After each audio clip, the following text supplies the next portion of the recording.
जी हाँ, नमस्कार फ्रेंड्स, मैं आपका दोस्त पीयूष सिन्हा आपका बहुत बहुत स्वागत है इस चैनल पर।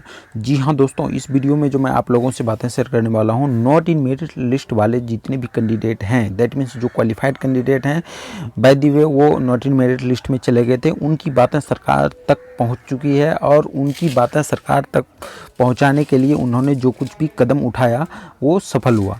लेकिन इस वीडियो के लास्ट तक आप ज़रूर बने रहिए दोस्तों, उसके बाद ही आपको पता चलेगा आखिर क्या मामला है। और फिर दोस्तों, यदि इस चैनल पे आप पहली बार आए हैं तो चैनल को सब्सक्राइब करके इस परिवार का हिस्सा ज़रूर बन जाइए, क्योंकि इस चैनल पर आपको एजुकेशन से रिलेटेड, एसटीटी एग्ज़ाम से रिलेटेड हर पल की जानकारी आपको time to time up to date मिलती रहती है। तो दोस्तों, ज़्यादा लेट नहीं करते हुए डायरेक्ट चलिए वीडियो स्टार्ट करते हैं और समझते हैं सारी बातों को और मामला क्या है। तो दोस्तों, नॉट इन मेरिट लिस्ट वाले जितने भी कैंडिडेट हैं, एक्चुअली यह तो थे क्वालिफाइड। 12 मार्च को 2021 को सारे कैंडिडेट क्वालिफाइड ही थे, लेकिन जैसा कि 3 पेपर का रिजल्ट आने के बाद मेरिट लिस्ट और not in merit list 2 category में बांट दिया गया सरकार के माध्यम से। उसके बाद 21 जून को जैसे ही नॉट इन मेरिट लिस्ट और मेरिट लिस्ट का कॉलम आया, सारे बच्चे जो क्वालिफाइड थे, गवर्नमेंट ने 21 जून को जो नॉट इन मेरिट लिस्ट में डाला, सारे बच्चे रोड पे आ गए। जैसे ही रोड पे आए, इनकी बातें, जो नॉट इन मेरिट लिस्ट वाले कैंडिडेट थे, इनकी बातें सरकार तक पहुंची और वो बार बार कॉन्फ्रेंस किए, फिर लेटर भी निकाले कि मेरिट अर्थहीन है। कहने का मतलब नॉट इन मेरिट लिस्ट वाले भी क्वालिफाइड हैं, यानी मेरिट लिस्ट का कोई मामला है ही नहीं, वो मेरिट लिस्ट गलत बन चुका है। तो इस तरह से वो बेधड़क रोड पे आने के बाद बार बार शिक्षा मंत्री को सामने आना पड़ा और फिर नोटिस निकालना पड़ा कि कहने का मतलब बाय द वे वो बाकायदा कोर्ट का भी परमिशन ले करके उन्होंने लेटर निकाला कि क्वालिफाइड और नॉट इन क्वालिफाइड दोनों को परमिशन दिया जाएगा, यानी दोनों को एलिजिबल हैं नेक्स्ट बहाली के लिए। लेकिन उसके बाद से फिर मामला शांत हो गया। लेकिन जब अब स्कोर कार्ड की बातें आई, स्कोर कार्ड में भी मेरिट लिस्ट और नॉन मेरिट लिस्ट देख करके सारे बच्चे आग बबूले हो करके बेधड़क रोड पे आ गए।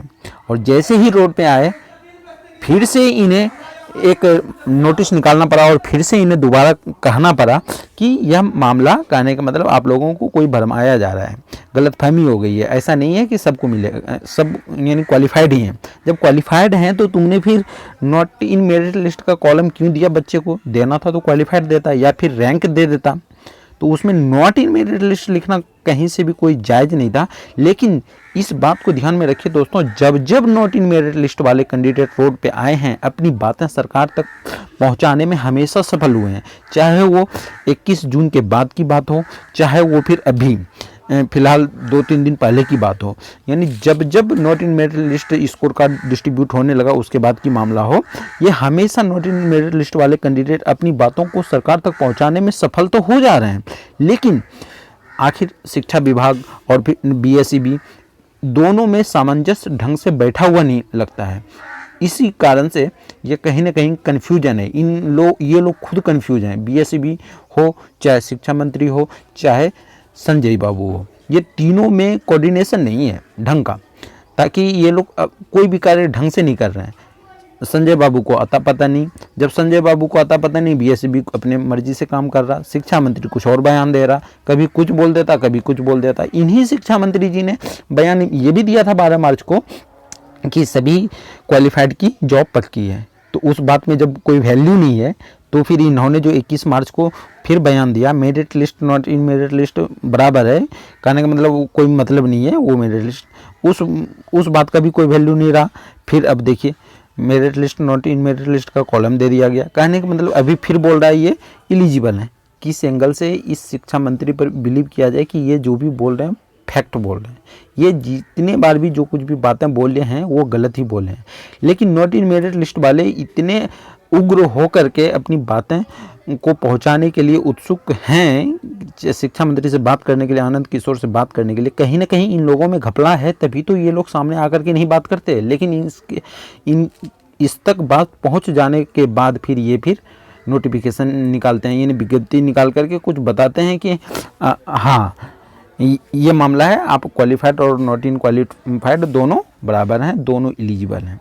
बात तो पहुंचा देते हैं अपने तक, लेकिन ये लोग कभी सामने आना नहीं चाहते हैं, क्योंकि गलती इसकी है।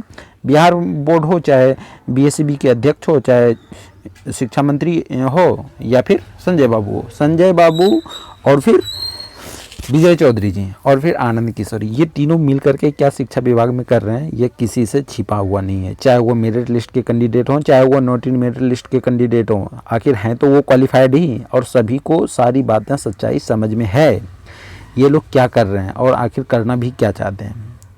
दोस्तों यह वीडियो कैसा लगा आपको? वीडियो को लाइक करके ज़रूर बताइएगा। यदि वीडियो अच्छी लगी हो तो लाइक कीजिएगा और शेयर भी कीजिएगा अपने जानने वालों के साथ। और साथ ही साथ यदि अब तक आपने इस चैनल को सब्सक्राइब नहीं किया तो चैनल को सब्सक्राइब जरूर कर लीजिए जाने से पहले। तो दोस्तों आपको वीडियो देखने के लिए बहुत बहुत धन्यवाद, तहे दिल से मिलता हूँ फिर नेक्स्ट वीडियो में और अच्छी जानकारी के साथ। तब तक के लिए थैंक यू सो मच। जय हिंद दोस्तों।